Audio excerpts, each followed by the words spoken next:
शहर के बीचों बीच एक बहुत बड़ी हवेली थी, जिसे लोग शर्मा हवेली के नाम से जानते थे।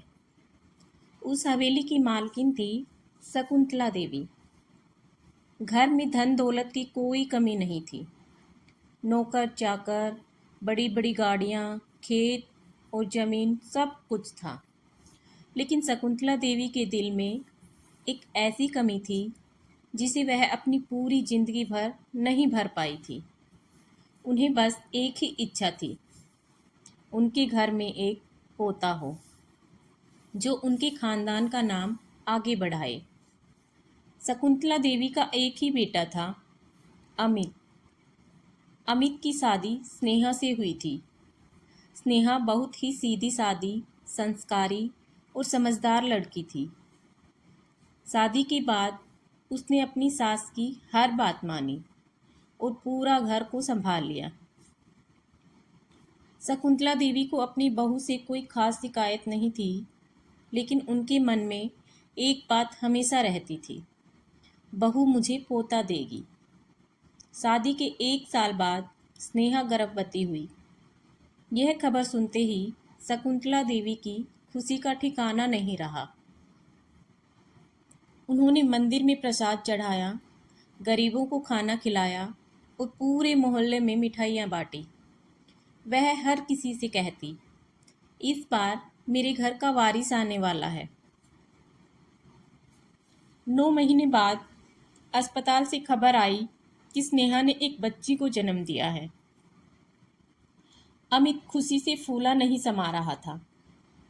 उसने अपनी माँ को फ़ोन किया, माँ, आपको पोती हुई है, बहुत प्यारी बच्ची है। कुछ सेकंड तक फ़ोन पर खामोशी रही। फिर शकुंतला देवी ने ठंडी आवाज़ में कहा, पोती?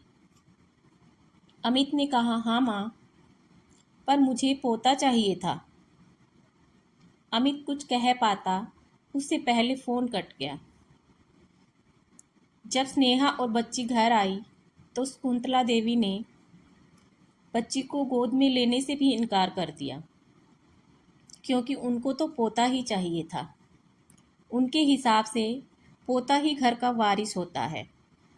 अमित ने बच्ची का नाम रखा आर्या। आर्या छोटी सी थी, लेकिन अपनी दादी को देखकर हमेशा मुस्कुराती थी। वह धीरे धीरे चलना सीखने लगी तो सबसे पहले दादी के कमरे तक जाती। दादी।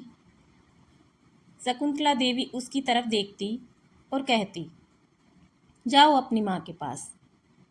एक दिन आर्या ने मासूमियत से पूछा, दादी, आप मुझे प्यार क्यों नहीं करती? क्या मैं आपको अच्छी नहीं लगती? शकुंतला देवी ने बिना सोचे कह दिया, हाँ, नहीं लगती, क्योंकि तुम पोती हो। यह बात स्नेहा ने सुन ली।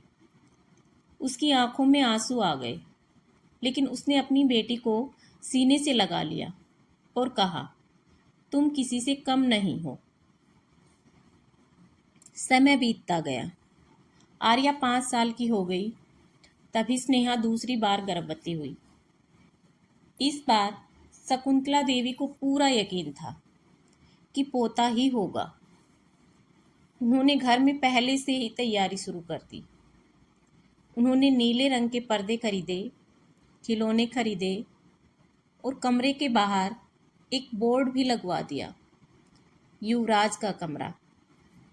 उन्हें पहले से ही पोते का नाम भी सोच लिया था। अमित ने जब यह देखा तो उसने कहा, माँ, अगर बेटी हुई तो?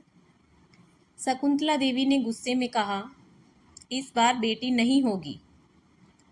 लेकिन किस्मत को शायद कुछ और ही मंजूर था। कुछ महीनों बाद स्नेहा ने दूसरी बच्ची को जन्म दिया। अस्पताल में जब अमित ने यह खबर अपनी माँ को दी तो शकुंतला देवी के हाथ से फ़ोन लगभग छूट गया। फिर बेटी? अमित ने कहा, हाँ माँ, लेकिन बच्ची बिल्कुल स्वस्थ है। शकुंतला देवी ने गुस्से में कहा, इसमें खुशी की क्या बात है? अमित ने पहली बार अपनी माँ से सख्त आवाज़ में कहा, माँ, बच्चा लड़की है तो इसमें स्नेहा की क्या गलती है? शकुंतला देवी बोली, मेरे घर की किस्मत ही खराब है। मैं तो समझती थी कि बहू मेरे घर का वारिस देगी, लेकिन इसने तो दूसरी बार भी बेटी पैदा कर दी। स्नेहा ने यह बात सुन ली। वह टूट गई।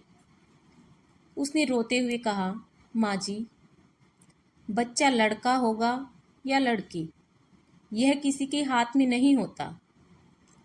शकुंतला देवी चीख पड़ी, मुझे मत सिखाओ। अमित ने अपनी पत्नी का हाथ पकड़ लिया।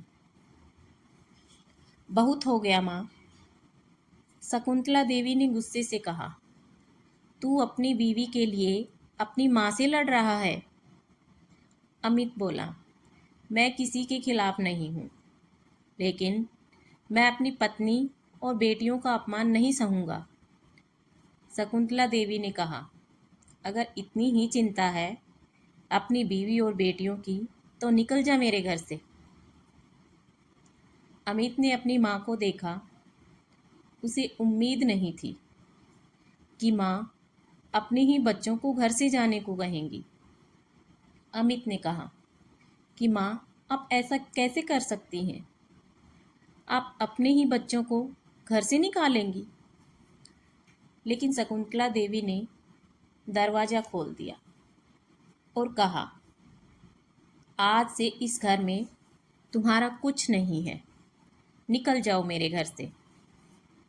स्नेहा की आंखों में आंसू बह रहे थे। आर्या अपनी छोटी बहन को गोद में लिए खड़ी थी। जाते जाते आर्या ने दादी की तरफ देखा और पूछा, दादी, हम कहाँ जा रहे हैं? अमित ने अपनी बेटी का हाथ पकड़ लिया और कहा, जहाँ हमारा अपना घर होगा।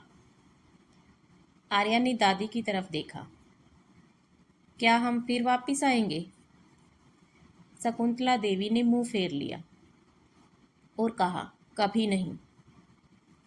अमित, स्नेहा और उनकी दोनों बेटियां उस रात उस विशाल हवेली से निकल गए। उनके पास पैसे बहुत कम थे। अमित ने एक छोटा सा किराए का घर लिया। घर छोटा था, लेकिन वहाँ प्यार था। अमित ने दिन रात मेहनत की। स्नेहा ने नौकरी शुरू कर दी। दोनों ने मिलकर अपनी बेटियों को पढ़ाया। आर्या पढ़ाई में बहुत तेज थी। काव्या भी बेहद होशियार थी।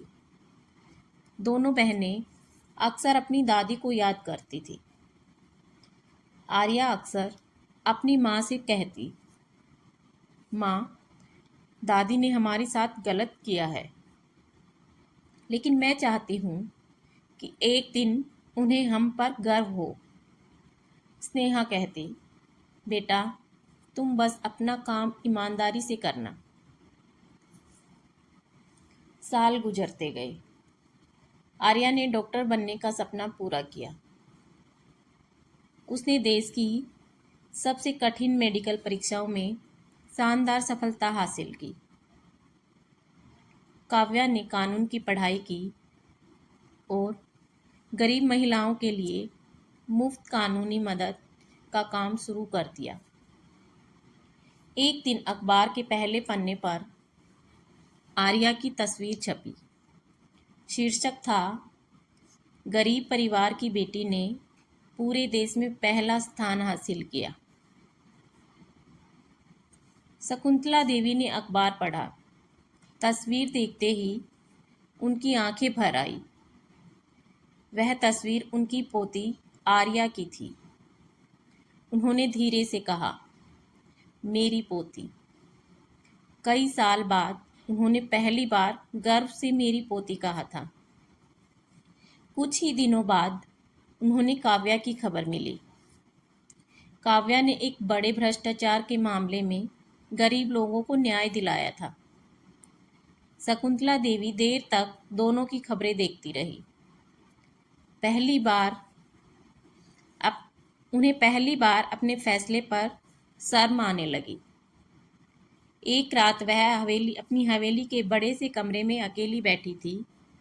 चारों तरफ महंगे सामान थे, लेकिन घर में कोई आवाज़ नहीं थी।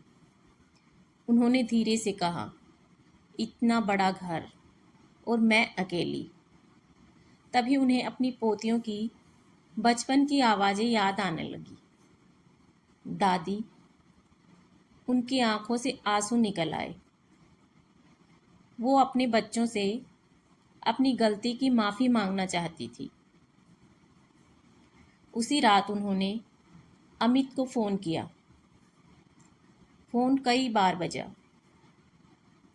अमित ने आखिरकार फ़ोन उठाया। हेलो। दूसरी तरफ कुछ देर खामोशी रही। फिर शकुंतला देवी बोली, अमित।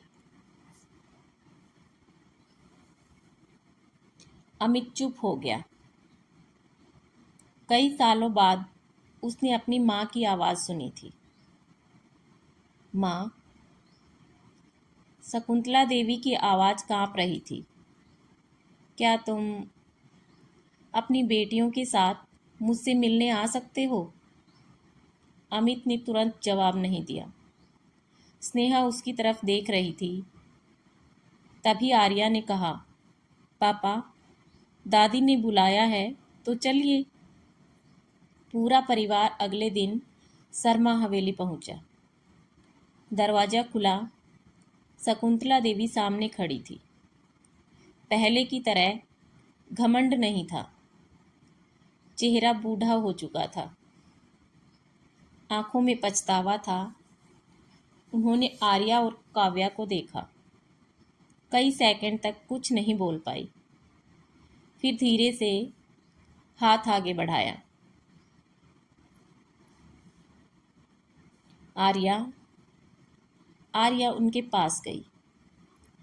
शकुंतला देवी ने उन्हें गले लगा लिया और रो पड़ी। मुझे माफ़ कर दो। काव्या भी आगे बढ़ी। दादी। शकुंतला देवी ने दोनों को सीने से लगा लिया। मैं बहुत गलत थी। मुझे लगता था कि बेटियां कभी घर की वारिस नहीं बन सकती, क्योंकि वो तो पराया धन होती हैं।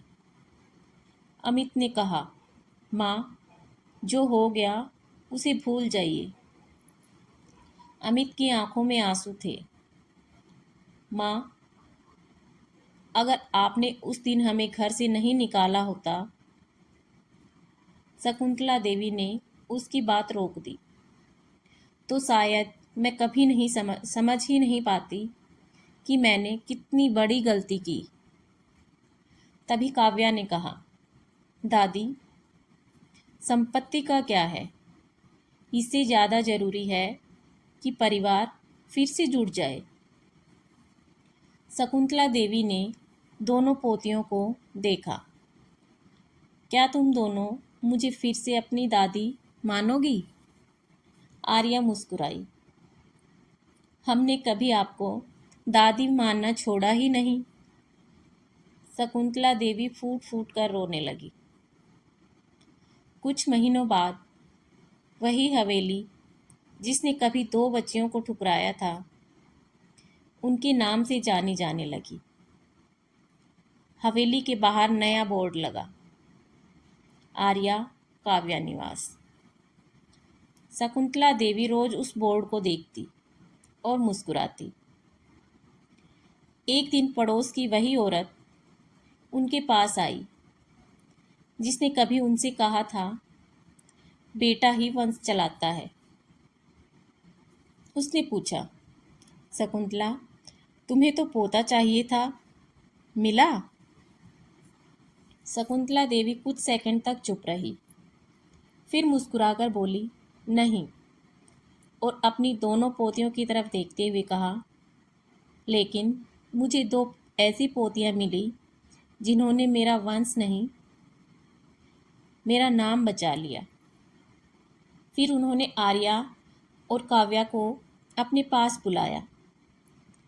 आज से इस घर में कोई यह नहीं पूछेगा कि बच्चा लड़का है या लड़की।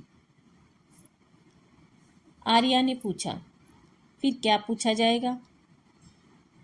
शकुंतला देवी मुस्कुराई। बस इतना पूछा जाएगा, इंसान कैसा है। उस दिन शर्मा हवेली में पहली बार बेटा और बेटी बराबर नहीं थे, क्योंकि उस दिन सब समझ चुके थे बेटा वंश का वारिस हो सकता है, लेकिन बेटी परिवार की पहचान बन सकती है। और जिस दादी ने कभी अपनी पोतियों को बोझ समझा था और घर से निकलवा दिया था, उसी दादी की आखिरी इच्छा थी, मेरी मौत के बाद मेरी तस्वीर के नीचे सिर्फ एक बात लिखना। काव्या ने पूछा, क्या? दादी मुस्कुराई और बोली, यह उस औरत की कहानी है जिसने पोते की चाह में अपनी पोतियों को खो दिया था, और जब समझ आया कि बेटियां ही उसकी असली विरासत थी, तब बहुत देर हो चुकी थी।